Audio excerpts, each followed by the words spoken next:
On June 5, 2024, NASA issued an immediate shelter-in-place order for the crew of the International Space Station. Astronauts were told to abandon their research and move to their return vehicles at once. Internal structural failure was rapidly venting the station's atmosphere into the vacuum of space. To understand the stakes, you have to look at the scale of the ISS. It is a multi-billion-dollar complex the size of a football field, and it was now leaking air faster than life support could replace it. Engineering teams narrowed the source of the pressure drop to the Russian Zvezda module. This diagram shows the module at the very back of the station. Inside it is a tiny, highly vulnerable transfer tunnel called the PRK. The PRK is only 3 feet long, serving as the bridge to a rear docking port. This microscopic failure in a 3-foot tunnel has compromised the safety of the entire crew and the structural integrity of the world's most expensive research laboratory. Analytical. The crisis began as a slow, microscopic pressure leak discovered back in 2019. While ground teams monitored the site for years, the damage escalated in April 2026 when a new crack appeared, causing the leak rate to spike. The PRK's location makes it a structural weak point. Every time a heavy spacecraft docks or the station adjusts its orbit, the tunnel absorbs abnormal physical stress, effectively acting as a fulcrum for the station's mass. Years of applying space-grade sealants and adhesive patches failed to stop the fatigue.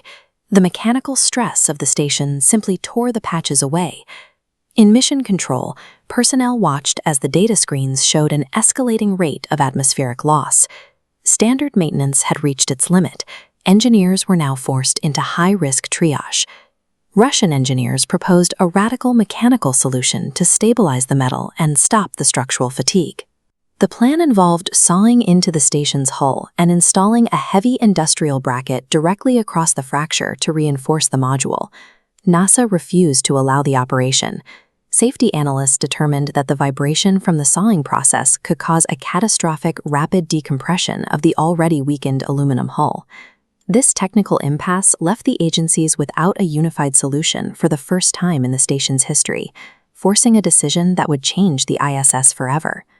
The final compromise was to isolate the damage by permanently closing and locking the hatch to the PRK tunnel. This stopped the leak and saved the station's atmosphere, but the fix came at a massive operational cost. By sealing that hatch, the Russian segment permanently lost access to its aft docking port. This loss is critical. That port was the primary connection point for Progress cargo ships, which perform the reboost maneuvers necessary to keep the station from falling into the atmosphere. To compensate, the station must now rely on commercial American spacecraft, like the SpaceX Dragon, to maintain its altitude. Sealing the hatch reflects the growing reality of the station's aging hardware. This permanent loss of functionality shifts the focus toward the official 2030 deorbit plan, as engineers begin managing the station's decline rather than its expansion.